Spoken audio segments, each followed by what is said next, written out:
আসসালামু আলাইকুম, সবাইকে আরও একবার স্বাগতম হিমিকাস কিচেনে। করে দেখাবো ভীষণ মজাদার, স্বাদ মনে রাখার মতো একটা আমের আচারের রেসিপি। প্রথমেই মশলা বানিয়ে নিচ্ছি। 5 ফোড়ন আর শুকনা মরিচ শুকনা তাওয়ায় তেলে গুঁড়ো করে নিব, পরে আচারে ব্যবহার করব। আমি ব্লেন্ডারে গুঁড়ো করব, তাই ঠান্ডা করে নিচ্ছি। আপনারা চাইলে পাটায় পিষেও গুঁড়ো করে নিতে পারেন।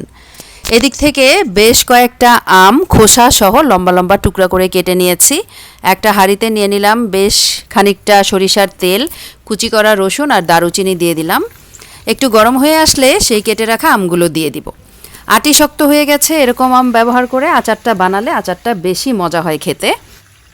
দিয়ে দিলাম লবণ, লাল মরিচের পাউডার আর বিট লবণ দিয়ে দিচ্ছি। বিট লবণ দিলে আচারের স্বাদ বেশি ভালো হয়। আখের গুড় দিয়ে আচার বানাবো, তাই দিয়ে দিলাম আখের গুড়। চাইলে চিনি ব্যবহার করেও আচার বানানো যাবে।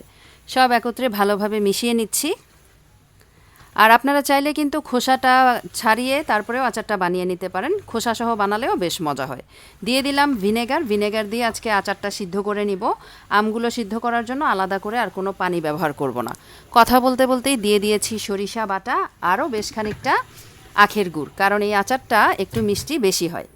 এবারে ঢাকা দিয়ে সিদ্ধ করে নিব আমগুলোকে। সিদ্ধ হতে প্রায় 20 থেকে 30 মিনিটের মতো টাইম লাগবে। এরই মাঝে কয়েকবার নেড়ে দিতে হবে, আর চুলার আঁচটা একদম লোতে থাকবে। প্রায় 30 মিনিট আমি আমগুলোকে সিদ্ধ করে নিয়েছি। একদম আমগুলো নরম হয়ে মোমের মতো হয়ে এসেছে। এ পর্যায়ে দিয়ে দিলাম সেই গুঁড়ো করে রাখা 5 ফোড়ন। নেড়ে চেড়ে মিশিয়ে নিচ্ছি। আমগুলো সেদ্ধ হয়ে যাওয়ার পর আর ঢাকার প্রয়োজন নেই। এখন ঢাকনা খোলা রেখে চুলার আঁচটাকে মিডিয়ামে রেখে অনবরত নেড়ে চেড়ে তেলটা ভেসে ওঠা পর্যন্ত ভেজে নিতে হবে।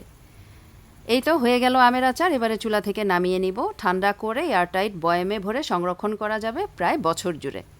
এই ছিল আমার আজকের রেসিপি। কেমন লাগলো রেসিপিটা অবশ্যই জানাবেন, আর রেসিপিটা অবশ্যই বানাবেন। আশা রাখছি খুবই ভালো লাগবে। আজকে বিদায় নিচ্ছি। আল্লাহ হাফেজ।